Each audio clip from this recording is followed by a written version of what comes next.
এইটো এন্ট্ৰেন্স হ'ব এইটো ফাৰ্ষ্ট ৰুম এইটো সেকেন্ড ৰুম 3 নম্বৰ ৰুম আৰু এইটো 4 নম্বৰ খিনি এইটো 3 নম্বৰ ৰুমটো পাব এইটো সোমাই কেনে কিচেন হ'ব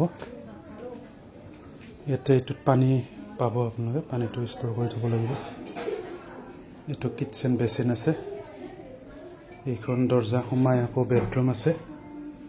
ভিতৰত বিছনা আছে ফেন আছে